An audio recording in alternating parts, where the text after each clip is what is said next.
Dear student, आज के lecture में हम एचटेट पीजीटी मैथ 2024 का सॉल्यूशन करेंगे।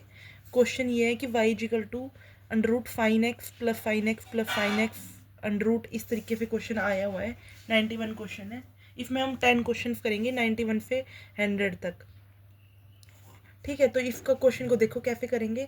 हमारे पास y जो है उसको हम मान के चलेंगे, जो y है वो x इस फॉर्मेट का होता है, x plus x plus x plus x plus infinity तक। तो हमारे पास फॉर्मूला क्या होता है? फॉर्मूला होता है 1 प्लस 4x प्लस 1 का अंडर रूट अपॉन में 2।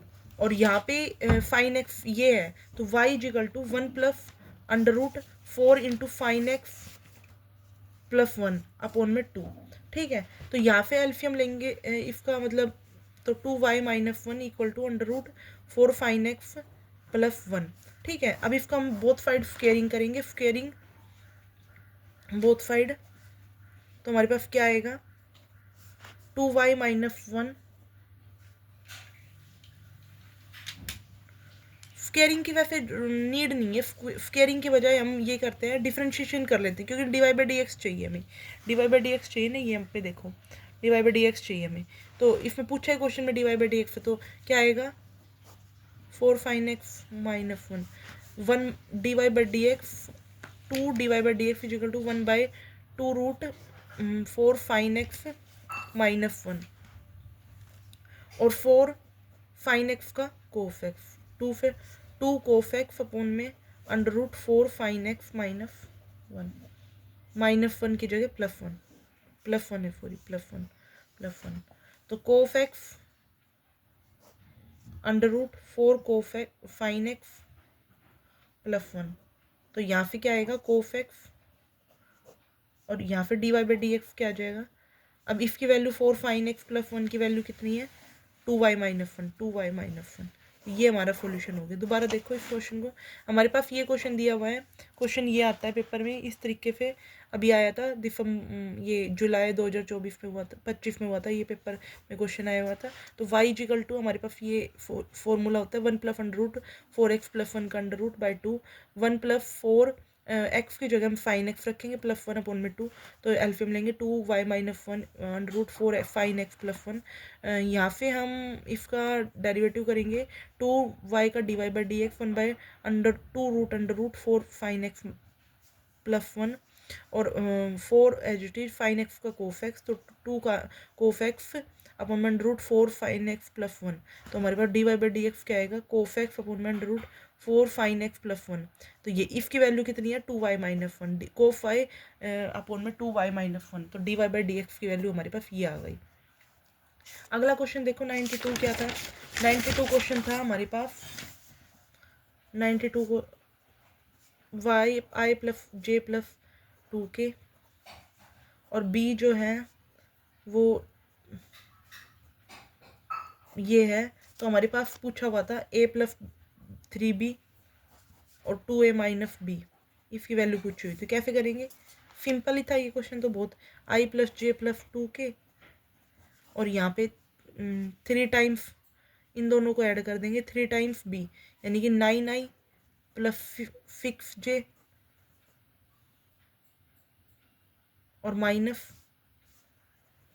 3k।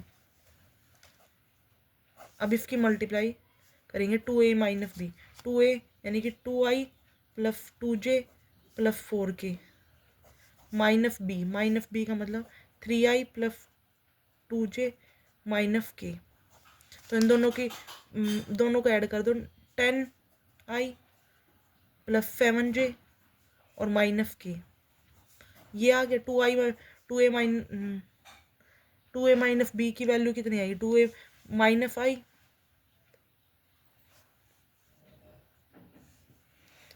i प्लस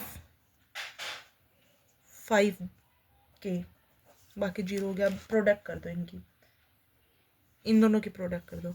माइनस के 10, ये 0 प्लस 7 प्लस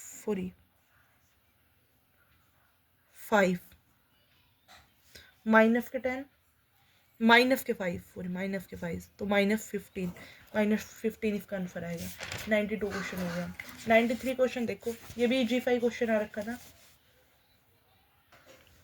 क्वेश्चन क्या था? क्वेश्चन ये था 93 कि इफ द स्ट्रेट लाइन, मैं बोल के बता देती हूँ, स्ट्रेट लाइन दी हुई थी 2x + 3y + 4 + k time 6x - y + 12 = 0। ये हमें स्ट्रेट लाइन दी हुई है, ये परपेंडिकुलर है to the line 7, if line के परपेंडिकुलर है। तो what is the value of k? पहले तो सुन लो कि फ्लोप जो होता है परपेंडिकुलर लाइन में, फ्लोप क्या होता है? m1 × m2 = -1, ये होता है फ्लोप। और परपेंडिकुलर लाइन के लिए और पैरेलल लाइन के लिए फ्लोप जो होता है वो m1 = m2। ठीक है, तो हमें k then find the value of k की वैल्यू निकालनी है। ठीक है, तो इजीली निकल जाएगी प्रोडक्ट। तो हम क्या करेंगे? तो हम करेंगे m1 निकालेंगे सबसे पहले। m1 क्या आएगा? 2 + 6 के अपॉन में 3 - के, क्योंकि हमारे पास इक्वेशन क्या है? हमारे पास इक्वेशन देखो ये है 2 + 6 के × x और 3 - के × y और 4 + 12 के = 0। 2 + 6 के × x, 3 - के × y, 4 + 12 के = 0। हमारे पास ये इक्वेशन है। तो m1 फ्लोप क्या आता है? फ्लोप आता है -x/y, -x/y 2 + 6 के अपन में 3 - के। तो ये हमारे पास m1 आ गया। m2 क्या आएगा? m2 आएगा फिर 7, हमारे पास इक्वेशन है 7x + 5y - 4 = 0। तो m2 क्या आएगा? m2 आएगा -x/y, यानी कि 7/5। तो ये m2 आ गया। m1 m2। अब हमारे पास परपेंडिकुलर है, तो परपेंडिकुलर m1 m2 = -1। तो m1 कितना है? 2 + 6 के 3 - के, माइनस साइन और ये माइनस साइन दोनों के प्रोडक्ट कर देंगे, 7/5 = -1। तो ये क्या आएगा? 2 + 6 के × 7 = -3 - के × 5, इन दोनों के प्रोडक्ट करके फोल्ड कर देंगे, -15 + 5 के, और यहाँ पे आएगा 14 + 42 के। तो यहाँ से के की वैल्यू कितनी आएगी? 29/, इन दोनों को ऐड कर देंगे, 29/37, ये माइनस के की वैल्यू आ जाएगी। तो आई होप आपको ये क्वेश्चन समझ आया होगा। मुश्किल तो नहीं है, इजीली हो गया अगर परपेंडिकुलर है तो। अगर पैरेलल है तो ये क्वेश्चन स्टेटमेंट यहाँ पे पैरेलल दी हुई थे तो फ्लोप दोनों को इक्वल करके फिर फोल्ड कर सकते थे। इवेलुएट करना है limit n tendings to infinity 1 + 2 + 3 + n/n²। तो ये क्या आएगा? इसके लिए क्या लगेगा? 1 से 100 तक, n तक का सम के लिए formula n × n + 1 / n × n + 1/2 n², limit n tendings to infinity. तो यहाँ पे क्या आएगा? n हमने बाहर ले लिया, 1 + 1/n, और यहाँ पे 2n²। तो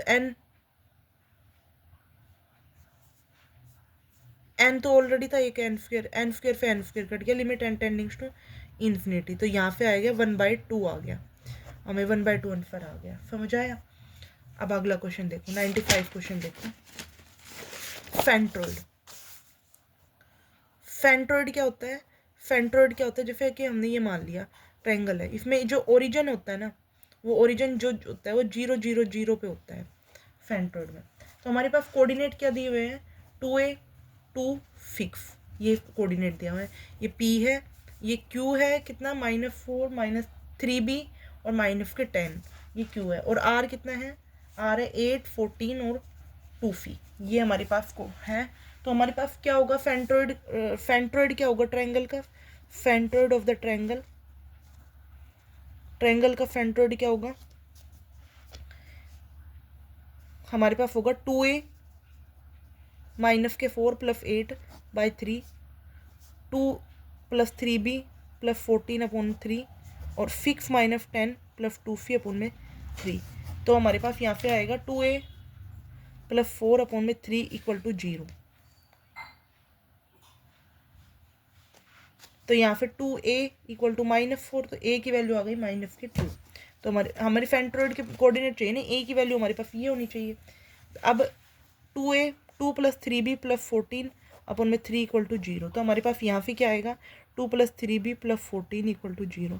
तो 3b इक्वल टू -2 -14, तो -16/3 बी कोऑर्डिनेट आ गया -16/3। और फी कोऑर्डिनेट क्या आएगा 2 + 3φ अपॉन में 3 इक्वल टू 0।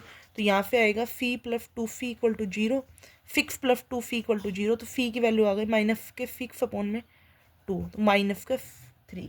तो कोऑर्डिनेट क्या बने हमारे पास -2 -16/3, और यहाँ पे आ गया फी कोऑर्डिनेट आ गया हमारे पास 1 सेकेंड,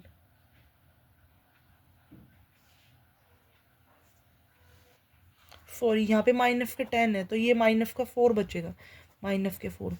तो -4 + 2φ इक्वल टू 0, तो -4 इक्वल टू -2φ, -φ की वैल्यू आ गई 2, तो 2 आएगी, ये गलत है, यहाँ पे 2 आएगी। ठीक है, तो हमारे पास -2 -16/3 और 2, ये 3 कोऑर्डिनेट्स आ गए हमारे पास सेंट्रोइड के। इसने ए बी सी की वैल्यू पूछी थी, ए बी सी की वैल्यू ये आ गई। अब 96 क्वेश्चन देखो। इफ ए जो है हमारे पास वो AIJ दे रखी है, स्केलर मैट्रिक्स दे रखी है of order n cross n order की। AII हमारे पास दे रखा है के, ट्रेस ऑफ ए पूछा है, ट्रेस ऑफ ए क्या हो जाएगा, ट्रेस ऑफ ए के। अगर n क्रॉस n की मैट्रिक्स है तो n के आएगा।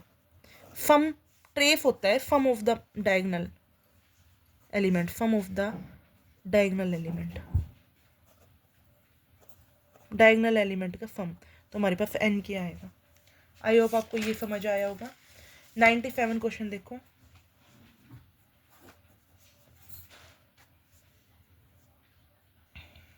क्वेश्चन ये है कि एंगल जो है ये पूछा हुआ है, angle between the vectors, vector दिए हुए हैं 5i + 3j, हमारे पास ये दिया हुआ है एक तो, और 6i -8j -k ये दिया हुआ है। दो वेक्टर दिए हुए हैं, कोस थीटा निकालना है। कोस थीटा क्या होता है, कोस थीटा होता है A vector dot B vector upon में ए का मैग्नीट्यूड डॉट इनटू बी का magnitude. A vector dot B vector 6 × 5 = 30 -24 -4 upon में ए का मैग्नीट्यूड कितना है, ए का मैग्नीट्यूड आएगा 25 + 9 + 16, और बी का मैग्नीट्यूड आएगा 36 + 64 + 1। तो यहाँ पे आएगा 2, और यहाँ पे आएगा √50, और यहाँ पे आएगा √101। तो यहाँ पे 2 अपॉन में इसको लिख सकते हैं 5√2, और इसको लिख सकते हैं 101। तो 5√2 इसको √2 और √2 5√2 √2 101। तो यहाँ पे √2 से √2 अपॉन में 5 √101। तो ये आंसर आ गया हमारे। इसमें आंसर ऑप्शन सी है ये, √2 अपॉन में 5 101 तो ये आ गया। अब 98 क्वेश्चन देखो। If the perimeter of the circle and square are equal then the ratio of the areas. Perimeter क्या होता है सर्कल का, 2πr, और स्क्वायर का क्या होता है 4a। The ratio of their areas, areas का रेशियो, अगर perimeter of the circle and square are equal, तो यानी कि दोनों इक्वल है, 2πr = 4a। तो r की वैल्यू यहाँ पे कितनी आ जाएगी 2a = πr, तो r की वैल्यू आ गई 2π/2। 2a/पाई, ये आर की वैल्यू है। रेशियो पूछा है इसने एरिया का। सर्कल का एरिया क्या होता है? पाई आर स्क्वायर। और स्क्वायर का क्या होता है? ए स्क्वायर। तो पाई 4a² / पाई² अपन में a²। तो a² से a² कट गया, पाई 4/पाई, 4/पाई यानी कि 4 इंटू पाई की वैल्यू कितनी है? 22/7/22, 28/22 यानी कि 14:11। ऑप्शन ए सही आंसर है। अगला क्वेश्चन देखो 99।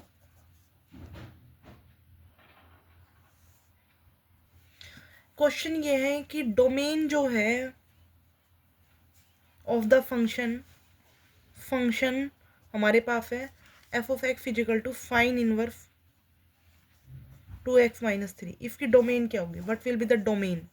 What will be the domain of the function? इस फंक्शन की डोमेन क्या होगी?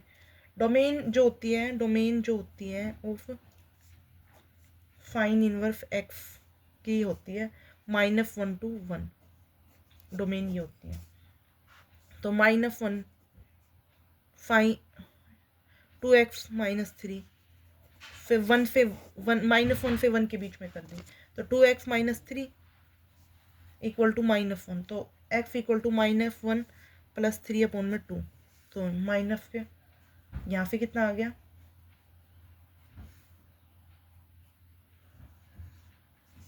1 आ गया। और यहाँ पे आएगा 2x - 3 इक्वल टू 1। तो x की वैल्यू 2 आ गई, तो ये आ गई। तो डोमेन आ गई इसकी, domain of fine inverse 2x - 3 की आ गई 1 से 2 के बीच में डोमेन। अब 99 जो क्वेश्चन था वो ये क्वेश्चन करवा दिया मैंने। अगला क्वेश्चन देखो 100 क्वेश्चन। द मीन जो है ऑफ 10 नंबर, 10 नंबर का इज 96 मीन है। 10 नंबर का मीन 96 है, यानी कि 960 हो गया। 10 से मल्टीप्लाई का 96 × 10 960। And one of the number is, एक नंबर जो है 960 में से हमारे पास 150 है। तो 0 1 8 810 आ गया। What is the mean of remaining 9 number? तो 810 है अपॉन में 9, 90 मीन आ गया। ये पूछा है, इजी था question. If the mean of 10 number, देखो मैं दोबारा बता देती हूँ, 10 नंबर का मीन कितना है? 96 है, तो 960 आ गया।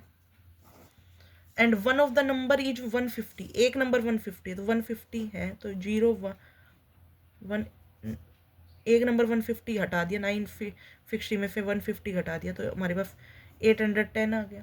Then what will be the mean of remaining 9 number? इन रिमेनिंग 9 नंबर का मीन कितना आएगा? तो 90 आएगा।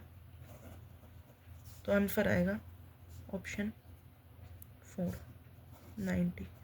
आई होप आपको यहाँ तक समझ आया होगा। अगले लेक्चर्स में अगली 101 से 110 तक क्वेश्चन कराऊंगी। यहाँ 4 क्वेश्चन यहाँ पे कंप्लीट हो जाते हैं। Thank you for watching my video. If you like my video then subscribe my YouTube channel.